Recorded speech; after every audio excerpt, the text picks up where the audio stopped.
Hi everybody, welcome back to the 10th of an hour. Today's presentation isn't just designed for wealth professionals, but is designed for clients as well. So this presentation is designed to be a little more high level.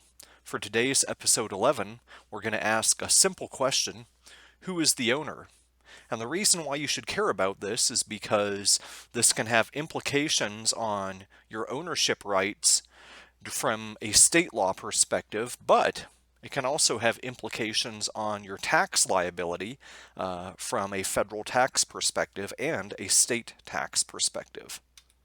So, whenever it comes to estate planning itself, there's always a tug of war between the law that controls property rights when you look at who actually owns the property versus who is subject to tax liability with respect to certain property.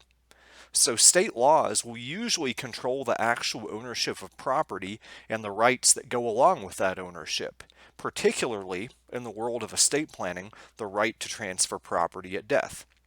Now, typically, tax laws will align with state laws governing the ownership of property, but tax laws can extend a little further than state law in some cases to treat people as the tax owner of property, even though state law might treat somebody else as the actual owner.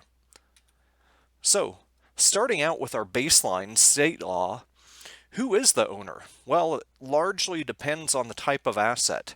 Now, this is just designed to be a general rundown, and there's lots of nuances to this, so by no means is this designed to be legal advice on whether or not you personally own property, but we're creating some general rules and presumptions here that are common among all states.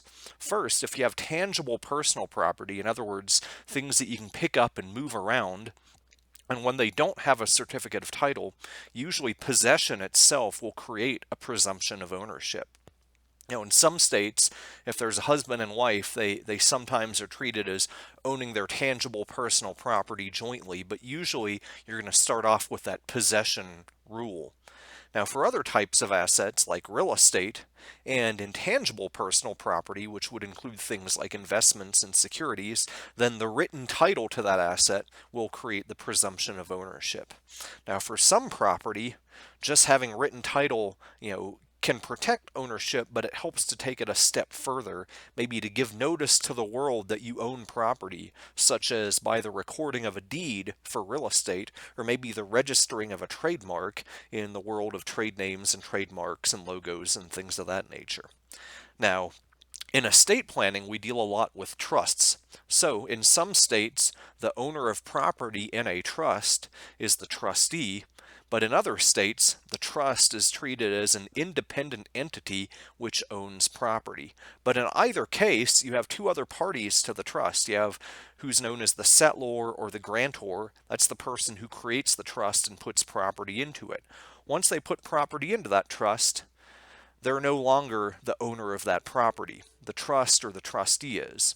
Similarly, you have beneficiaries who have the right to benefit from the property, but for state law purposes and title, they're not treated as the owner of property in the trust. However, with trusts in particular, tax law can take over and create a new brand of property rights, and that's really what we've discussed in a lot of the previous episodes of the 10th of an hour, and this is going to provide some color to that. So when it comes to tax law, federal tax law will usually start with the presumption that state law controls, but it can override in certain situations. Now, I mentioned the case of the settlor of a trust, the person who creates a trust and puts property into it. Now, if you have a settlor of a trust who once owned property but gave it away irrevocably to a trust while retaining the ability to use or control the property, then what's going to happen is that federal tax law could still treat that settlor or grantor of that trust as the owner of that property for tax purposes. Now, the change of the state law owner from the settlor to the trust itself can create a gift tax liability, especially when the gift is irrevocable. But The settlor of the trust in this case, who's also the donor of property, could be treated as the owner for income tax purposes. That creates a grantor trust, as we covered back in episodes 1 and 2. And the donor could be treated as the owner for estate tax purposes, which would subject property to estate tax at its date of death value. And that was something we covered looking at the Moore case back a few episodes ago as well, and that we'll continue to look at in future episodes dealing with the Moore case. And importantly, to bring in the generation skipping transfer tax from our last episode, any ownership of property for gift or estate tax purposes will also cause the donor to be the owner or the transferor for generation skipping transfer tax purposes. Now, as I mentioned with trusts, usually the trustee or the trust itself will be the owner of the property for state law purposes. And importantly, usually the beneficiary will never be treated as the owner of property in a trust. And that's a tenet that's central to trusts because you are intending that the beneficiary never has full ownership or control of that property. But in some cases, you can give a beneficiary a power that doesn't extend all the way to ownership for state law purposes, but can allow that beneficiary to change the ownership of property. And that's what's known as a power of appointment.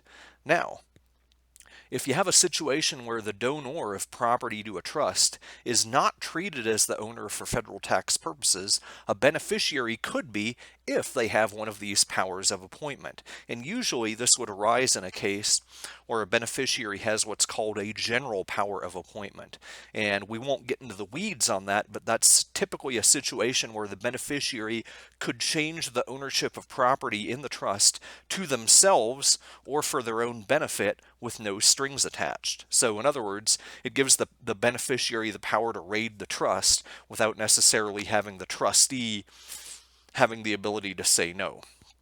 Now, this can create income tax ownership for the beneficiary during life, can create estate tax ownership at death, and it can create generation skipping transfer tax ownership during life or at death, depending on the type of power of appointment and whether the benefits of that power can be reaped during life or at death or both. So that's it for today's episode of the 10th of an hour. I hope you found this content helpful. If you have any questions or topic suggestions, please feel free to email me at griffin.bridgers@gmail.com. Thank you for joining me, and I look forward to seeing you in the next episode of the 10th of an hour.